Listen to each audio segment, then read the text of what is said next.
We are facing an existential crisis. Unlike anything the world has ever seen.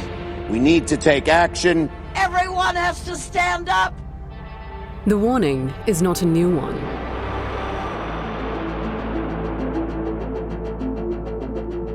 Our world faces a triple planetary crisis of climate change, natural loss and pollution. For generations, humanity, often without realizing it, has been destroying the natural world. In the name of progress, we have polluted the Earth's oceans, chopped down its forests and clouded its skies.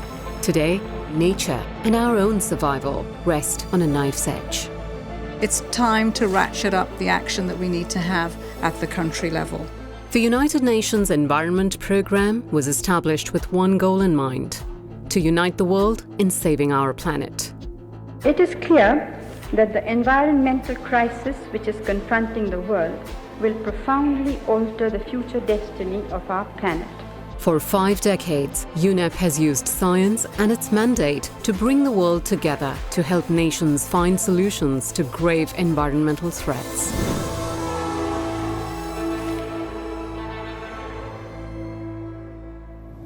What is this pollution that we have heard so much about? The Mediterranean is sick. It's being poisoned slowly but steadily for those who need it most. The 1970s found a world grappling with an unprecedented crisis of pollution. Could the seemingly irreparable damage be undone? UNEP inspired the world to take action, preventing oil spills and toxic discharge by ships, uniting 143 coastal states to limit ocean pollution and save marine life, reducing air pollution and ending the scourge of acid rain. But soon, the world would face its biggest environmental challenge yet. The destruction of the ozone layer on a global scale is no longer just a theory. The hole over the Antarctica is no longer an isolated seasonal phenomenon. If the breach continued to grow, the planet would suffer lethal levels of ultraviolet radiation, harming human health, biodiversity, and climate. In 1987, UNEP facilitated the Montreal Protocol. Over 30 countries agreed to phase out the production of almost 100 ozone-depleting substances. The protocol remains one of the greatest achievements of multilateralism. All nations gathered here to be proud of what we have achieved. This success set the tone for a series of powerful accords, limiting the movement of toxic waste across borders, protecting the Earth from dangerous, long-lasting chemicals, and restricting the international trade in mercury. Most recently, in 2021, UNEP finished a 2-decade-long campaign to rid the world of highly toxic leaded petrol, saving an estimated 1 million lives each year. As the world grappled with pollution and waste, another crisis was brewing. I have dreamt of seeing the great herds of wild animals, jungles and rainforests, full of birds and butterflies. But now I wonder if they will even exist for my children to see. Poaching and habitat loss were pushing some of the world's most iconic animals to the brink of extinction. Driven by science, UNEP supported a series of international treaties, limiting and in some cases banning the trade of endangered species, safeguarding migratory animals, expanding protected areas, and increasing financing for biodiversity protection. The seminal Earth Summit in Brazil introduced the idea of sustainable development. This is an historical moment for the mobilization of all peoples of the world. Over the last 5 decades, UNEP has helped more than 100 countries enshrine the right to a healthy environment in their constitutions and produced scientific studies to guide member states in their decision-making. In 2012, a new international body was established to provide scientific data on biodiversity in a joint effort from UNEP and other UN organizations.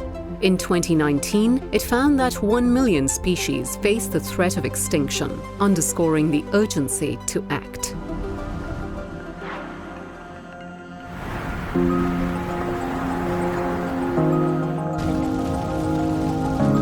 Every action we take alters the earth that future generations will inherit.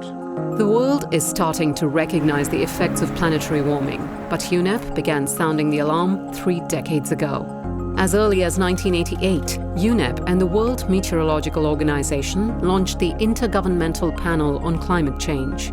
For over 30 years, IPCC science has helped member states counter climate change, earning the body a Nobel Prize for its work.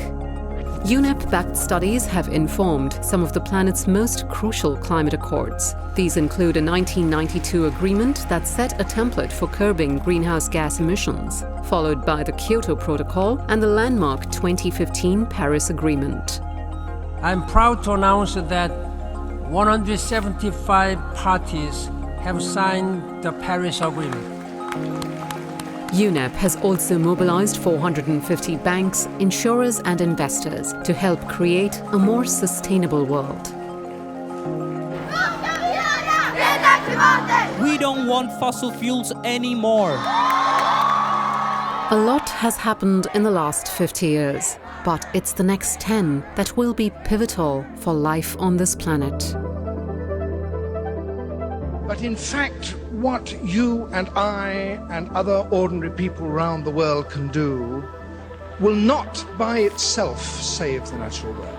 The great decisions, the great disasters that face us can only be dealt with by governments.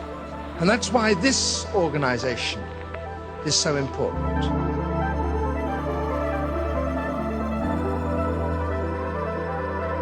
Over the past 50 years, we've seen when the world decides to act, the world comes together to act.